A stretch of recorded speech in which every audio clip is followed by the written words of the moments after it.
And then I got put in a band with Dean LaPrete, John Bend, and this dude Ray Canella, who calls into the podcast today still.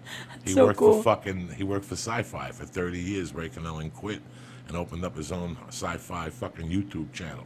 So this is how far back we go, the 6th grade, these 4 morons. That's awesome. And we used to go there, play Beatles songs, and just play over the beat. Like, that was our band. And one day we had, like, this big show, and these girls came in, and we started playing. They're like, cut. Like, what the fuck, guys? You guys aren't a band.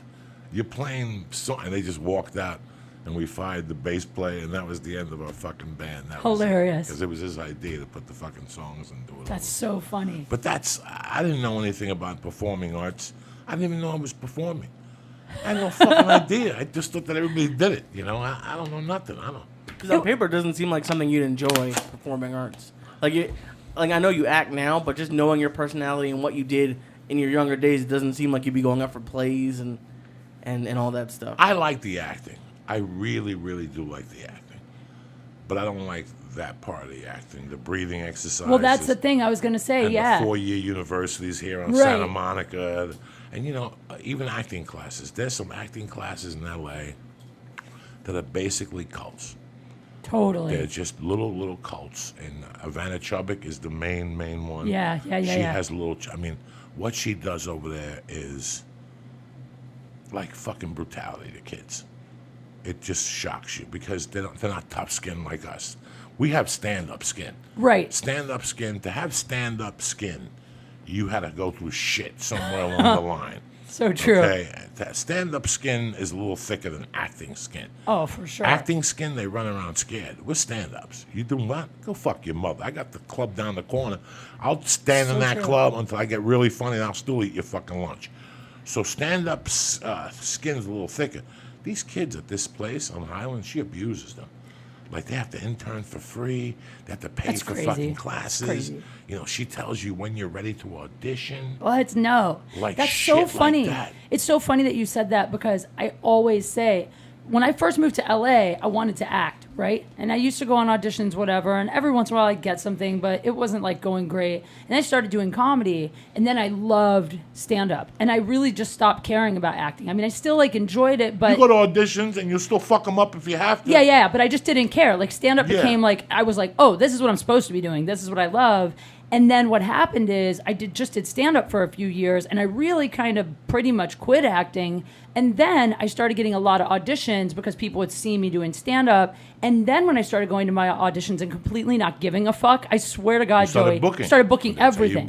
I remember the first, I think it was the first SAG job I booked, actually. I went in. I wasn't supposed to have an audition that day. My agent called me at the last minute. She's like, can you be there in like 15 minutes? I was like, I just left the gym. I look like shit. It was supposed to be to play like a sexy college student. I'm like, I'll go, but... And the girl was supposed to have like a Jewish accent from Brooklyn or something. It was totally the wrong role for me, right? I'm like, I mean, I'll go. I'm right there. I'll just swing by and do it. I took a headshot. I wrote on the back of the headshot a couple credits with a Sharpie and my phone number because I didn't even have a resume on me. And I went in and gave it to them. I was like, sorry, I was at the gym. I didn't know about this. And I read and I left and I got it. And forever after that, I would always go into auditions with that attitude, which is just like, I'd read over the lines a few times, I'd give it my best shot, but I really just didn't care anymore because I care so much more about my stage time and down. And now I almost always at least get a call back. Like, it's so crazy. It's really interesting when you make that transition and the stand-up skin helps you later on. Stand-up skin, and you could tell when you meet people and they're like, this isn't going great. I don't know how long I'll make it. And they disappear and they pop up on Facebook. They're mowing lawns in Kentucky or some shit. And you could tell, stand-up, tough, it's a different.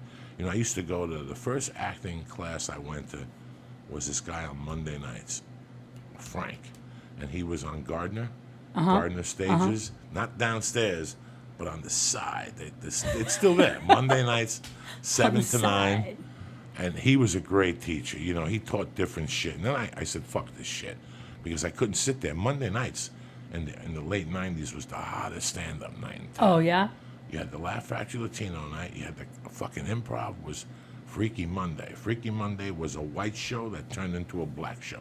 I love that. Okay, so it started from 8 to 8:35, white guys went up. At 8:35, a strong white guy would go up. Yeah, yeah. And then at 8:50, it became fucking, Def Jam. Yeah. And it was off the Chris Awesome. Tucker, Yeah. like all those guys. And then but Monday nights, and then what you strive to do in those days was to get a Triple Crown. Like I would get the Improv, Yeah. and then I would shoot over to the store. And I would get Latino Night, the Laugh Factory, and I shoot into a store. But once every 6 weeks, you got the Improv, the Laugh Factory. Wow. Yeah. And 8:05 and 8:20.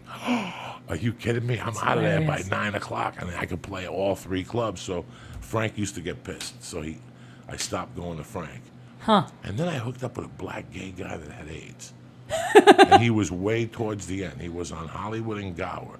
Up that street, like if I'm on Sunset, instead of making a right, if I'm going east, instead of making a right towards the studios, I make a left towards Hollywood Boulevard. He was in those little shacks. And he had a couple guys, and you go in there, he'd be coughing in a napkin. He was towards the end. He had the HIV. Is this a joke? This is not a fucking joke. Did he lower his prices? $20 an hour. He was fucking tremendous. He was a great coach. That's a guy who coached me like my big thing. Joey, I swear to God. Where You do said you find hooked- these people. I answered an ad. Like there was an ad. I for, bet you did. It was like a Answered an acting coach, $35 or something. And I went to him a couple of times and I hit it up with him, and then he told me the truth. He goes, I have AIDS, it's in whatever.